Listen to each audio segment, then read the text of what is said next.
నాగలి బట్టే రైతన్న, సమ్మెట పట్టిన సూరన్న, సన్నాయి మేళం సంగన్న, రంగుల చీరన్నేసే నేతన్న, కండలు కరిగించే కంసాలి, ఇట్లా ఒక్కరేంది కాయ కష్టం చేస్తోళ్ళంతా కార్మికులే. పొద్దంతా చెమట తీసినా 2 పూటల తిండికే తిప్పలు పడే పరిస్థితులు ఇంకా ఉన్నాయి దేశంలో.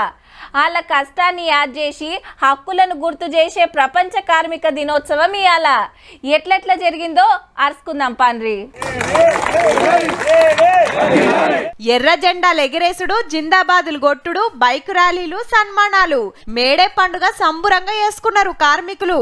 ఓట్ల సీజన్ కాబట్టి అన్ని పార్టీల పెద్ద లీడర్లు పోటీల నిలబడ్డోళ్ళంతొచ్చి శుభాకాంక్షలు చెప్పిండ్రు.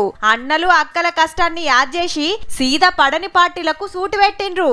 బీజేపీని వ్యతిరేకిస్తూనే వీటన్నిటిని నిర్వీర్యం చేసినటువంటి బీఆర్ఎస్ పార్టీని పక్కన పెడుతూనే మీ మనసుల్లో ఉన్నటువంటి సోనియమ్మ పార్టీని, ఇందిరమ్మ రాజ్యాన్ని తెచ్చుకున్నారు. ఈ ఎన్నికల్లో ఖచ్చితంగా మోడీ ప్రభుత్వాన్ని చిత్తుగా ఓడించడం మే దినోత్సవ కర్తవ్యంగా ఉండాలని మీ అందరికీ విజ్ఞప్తి చేస్తున్నాను. అటు పార్టీల ఆఫీసుల సుతా మేడే వేడుకలు జరిగినాయి. పట్నం బీఆర్ఎస్ ఆఫీసుల కార్మికులతోటి మీటింగ్ పెట్టిండు రామన్న.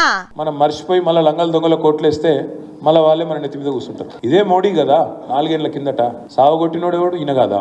లెక్కకైతే కార్మికులకు ఫాయిదా అయితట్టు కొత్త చట్టాలు తెస్తాం, పని గంటలు తగ్గిస్తాం, టైం ప్రకారం జీతాలు పెంచిస్తాం, బీమా ఇస్తాం, మీ పిల్లల్ని చదివిస్తామని హామీలు ఇస్తుంటారు. ఓట్ల టైం కాబట్టి ఎక్కువ ఓట్లు పట్టాలే, ఎక్కువ సీట్లు గెలవాలన్న దాని మీదనే నజరేసిర్రన్నట్టు.